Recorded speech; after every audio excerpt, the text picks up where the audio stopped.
The following brands have in one way or another contributed to this video.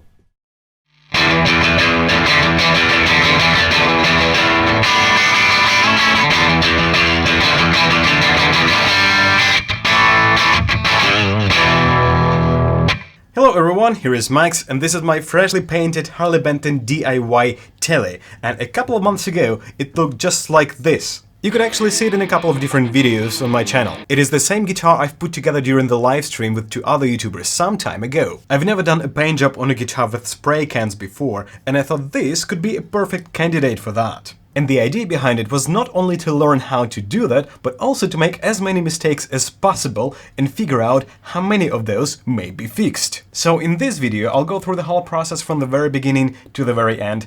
I'll show you what mistakes I've made and how I fixed them, and hopefully this will be entertaining and maybe of some help for some of you. Okay, let's go! The very first and obvious step is, of course, taking the guitar apart. There is nothing even remotely complicated here. I've done this hundreds of times before. It may be a good idea to keep all the screws in a closed plastic bag to prevent them from being lost, because sometimes it's hard to estimate how much time the paint job will actually take. This specific guitar body already had a thin layer of something on it. Something that looked like a lacquer. It was anything but smooth. The surface was very rough with a lot of wood grain, so obviously that was just waiting for me to sand it down, which would be the next step in any other scenario as well. At that point, I've managed to use some common sense and began with the backside of the body. The idea is that if you screw something up, it's not gonna be as painful as if it was the front side. It took me about 20 to 25 minutes with 320 grit sandpaper to make the whole body nice, flat and smooth. After that, it's not a bad idea to clean it, because you don't want all the dust in your paint job, it doesn't belong there. I've also covered the neck pocket with a masking tape, which I will remove at the very end. If you don't cover the neck pocket and paint over it, the neck will no longer sit in the same position afterwards. And here is the first mistake I've made: I didn't use any grain filler, which would normally be the next step. I was kinda hoping that my primer and paint will fill all the holes and make the body nice and smooth, but I was mistaken. Which is good for the sake of this experiment. Keep watching to find out if I've managed to fix this mistake. Okay, so my next step was spraying the primer. Before you do that, make sure it's warm enough. Well, definitely don't spray if it's snowing. I was very lucky and the weather was really good. I've sprayed the first layer and here is what the body looked like after that. Not really the result I've expected. So I've put 2 more layers 15 minutes apart, 3 layers all together. It turned out that one spray can like this is enough for exactly 3 layers. And here's the result: you can still see the wood grain. And I also had the paint running a couple of times, which is not a big deal because the next step is sanding. The purpose of this is to make the body nice and smooth and flat again before applying the color. The whole thing took me another 20 minutes with 400 grit sandpaper. Moving on, it's time to spray the color. And here I've made another mistake. Usually 2 or 3 layers would be enough, but I had 2 different colors which I liked and I couldn't decide which one I will be using at the end. So I've sprayed the first one and then the other one 15 minutes apart and then the first one once again. Ideally, in the beginning you would spray it on a scrap piece of wood and make a decision. Don't repeat my mistake. Here's what the body looked like after 3 color coats, and as you can see, the grain didn't go anywhere. So I've decided to apply more color, but first I let it dry for a couple of days and then spent another half an hour with 600 grit sandpaper to make the body nice and smooth again. I've decided to go with the color number 2 and put the final color coat on the same day. In a situation like this, there is a danger that the other color, the dark one, will be visible through the final layer, which is the bright one, and I've almost made that mistake. Luckily, by that time my spraying technique has developed well enough and I was able to apply an even, relatively thick layer. Half an hour later, it was the time for the clear coat. I've applied 3 layers 15 minutes apart. My first layer was thin and the other 2 were relatively thick. Because this thing is transparent, it is very hard to see when you're spraying what areas are already painted and what parts are still dry. The solution to this is to turn the body such way that you can see the reflection and the difference between dry and wet areas. And here is what it looks like a little slower. With the 3rd layer of clear, the first phase of this adventure was over.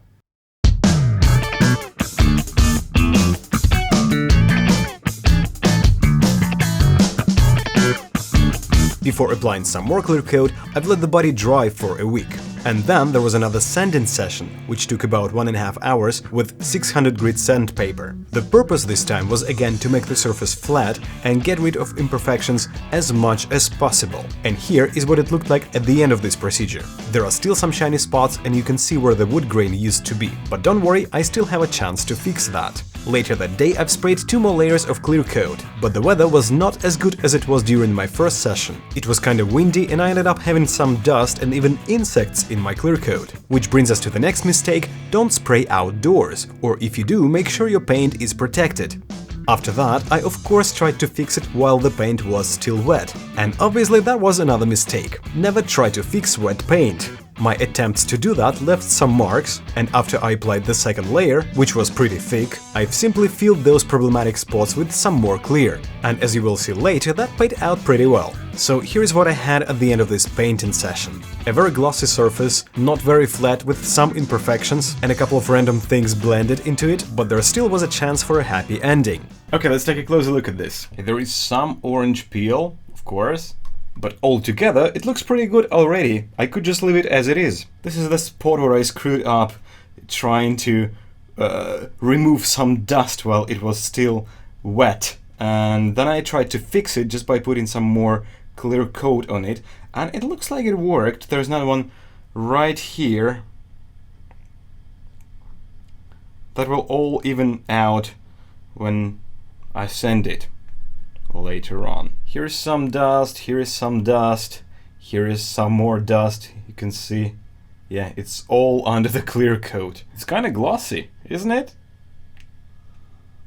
There is still this hole that I should have filled up at the very first stage of this paint job, which I didn't on purpose. And there's another rather big hole right here, and one more on the back side, but this one is going to be covered anyway. This looks pretty cool as well. Of course there is some orange peel, but I will try to fix it later on while polishing.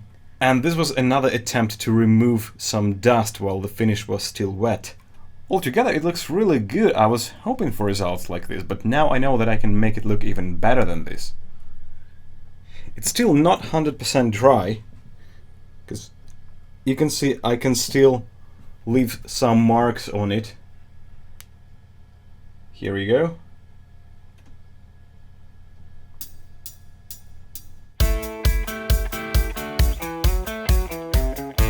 Exactly 3 weeks have passed since I touched this guitar body the last time. It was curing all this time, so let's see if there are any changes. Well, as you can see, now there's a little bit of a grain. Every single problem in the finish is visible right now. And even though 3 weeks have passed, I have a feeling that the curing process is not 100% over yet. And I don't think it's gonna pass the fingernail test. Let's try that. Yeah, just as I thought, look. That's a fresh one right there. I'll put another one right next to it. But I'm about to make another mistake. I'm gonna go and sand this down and try to polish it right now. Let's go.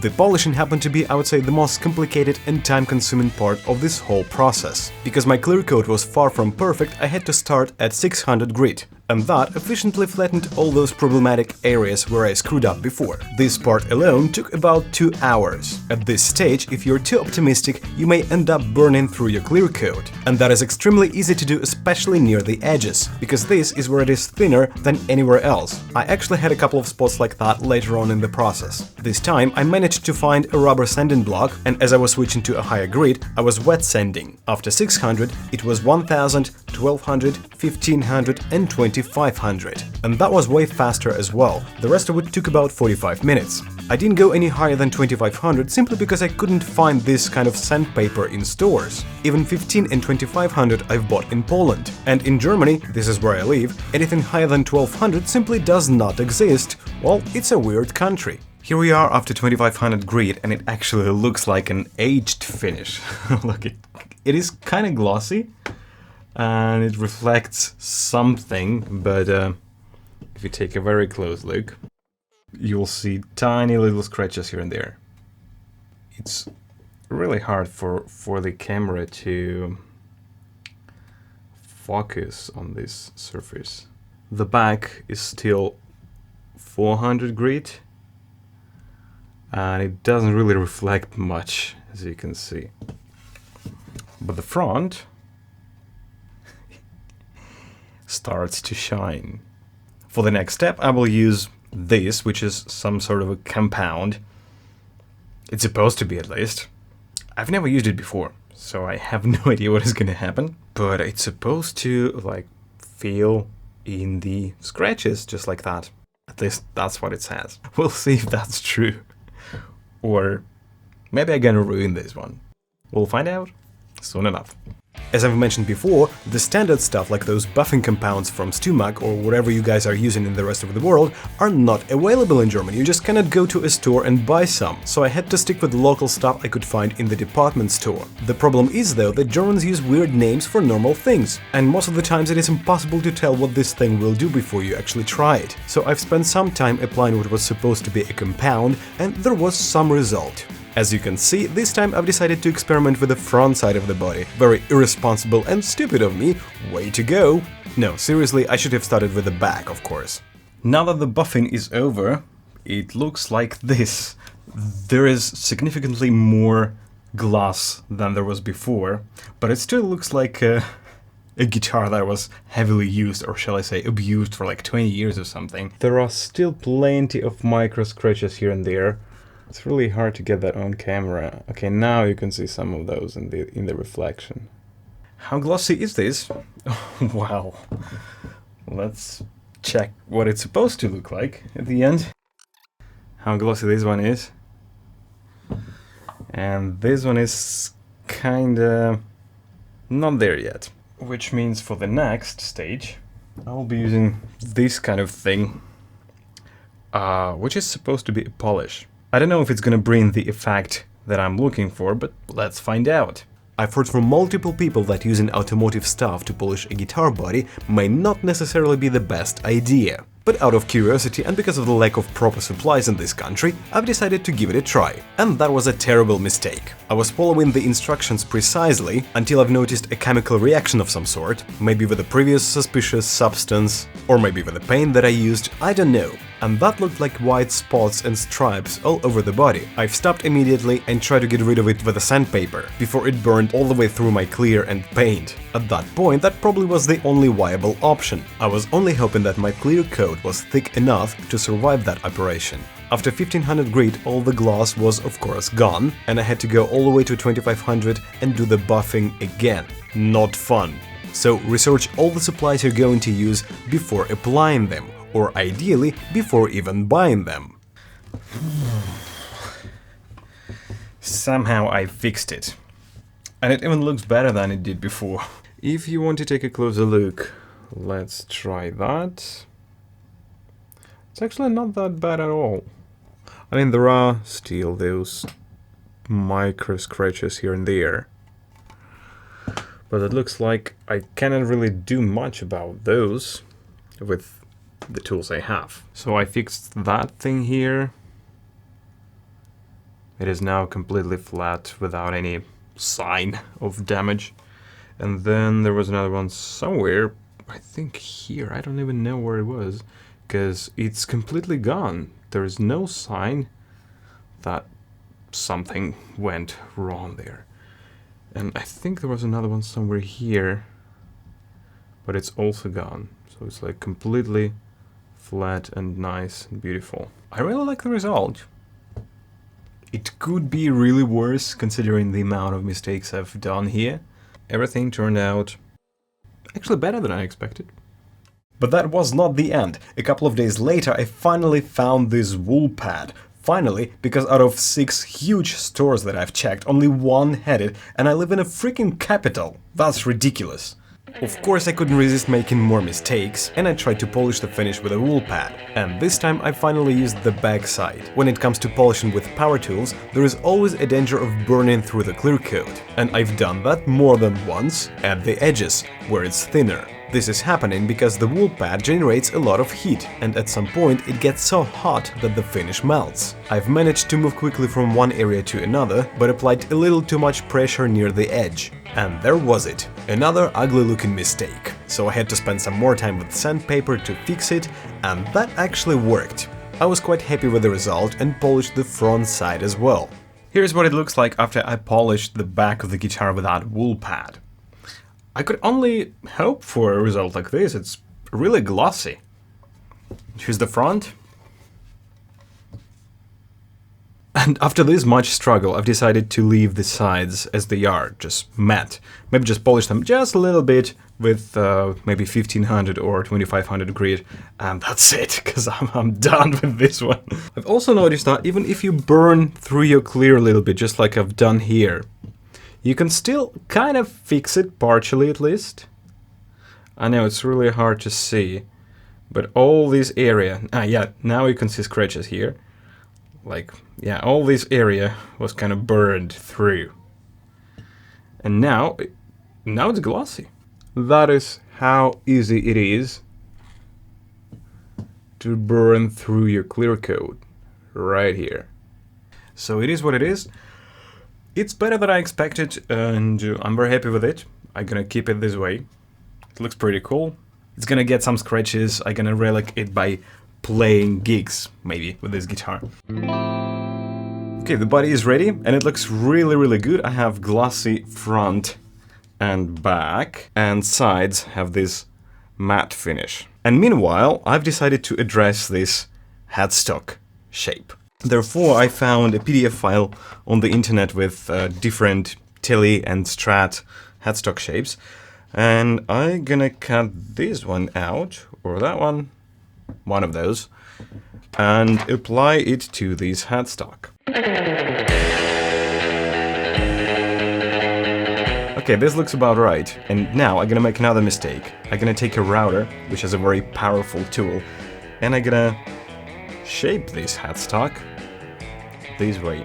I don't need to tell you that using a router without a proper template is not just an overkill, it's a pretty bad idea. I should have used some sort of a saw for that instead. I only used a router because I had plenty experience with it in the past and felt comfortable enough to use it for this job, even though things can go very bad very quickly, just like with some other power tools. Okay, the headstock was shaped. I only had to make it smoother with a file and some sandpaper, which I believe took me way too much time. I probably should have approached this differently right from the beginning, but what happened, happened. I'm happy with how it turned out. It's very nice and smooth. Finally, it was the time to put all the pieces of this guitar back together. Not for a long time though, because I will be filming some more Tele on steroids episodes very soon, so stay tuned. And by the way, if you want to grab yourself a Tele like this, I will give you a link to this DIY kit in the description to this video. It's not expensive and it's a lot of fun to play with. Even if you don't need a Tele, I will still appreciate you using that link, because it has some built-in magic. The more people click it, the more joy, happiness and support it brings to this channel. Thank you in advance. And here's a recap for you, 7 mistakes to avoid when painting a guitar with spray cans. Number 1. Research your supplies. Out of all these things, I was only happy with this one, because this was a wrong color, the clear coat happened to have a bad reputation, which I found out about too late. Some people reported that it never fully cures, so it never gets really solid. This one didn't really do much, and the other one had a weird chemical reaction with the rest of this stuff. So I've made this mistake twice. Number 2, don't skip steps. Well, I didn't use grain filler, and even though I got away with it, it simply meant more work, which could be easily avoided if I wouldn't skip this important step. Number 3, begin every next step on the back side of the body, because if something goes wrong, it's gonna be less painful than if you screw up the front. Number 4, spray indoors or protect the finish from wind and dust. Otherwise, you may end up having unexpected things in your finish, just like I do. Number 5, don't try to fix the paint while it is still wet. Well, technically you can do that, and I even got away with it, but it simply meant more work at later stages. Number 6, let the finish completely cure before polishing. Otherwise, a month later you may find some unexpected artifacts like wood grain or something like that. And number 7, be careful with power tools, because these things tend to get out of control very quickly and do some unpredictable damage. So these were my 7 mistakes I've made during my first ever paint job with spray cans, but there are so many other mistakes that you can do. You will find plenty of information on that on YouTube. There are many great channels like Brad Angove or Crimson Guitars. I wish I watched some of those videos a couple of months ago. Stay tuned for the next episode of Tele on steroids, and I'll see you next time. Hey, thanks for watching this video. If you liked it, hit that subscribe button right there, and don't forget about the bell button to get notifications every time I'm posting a new video. A special thanks goes to people in the list below. Those are my patrons. If you want to say thanks, hit the button on the left and join the list. Well, that's it for now. Have a good day, and I'll see you soon.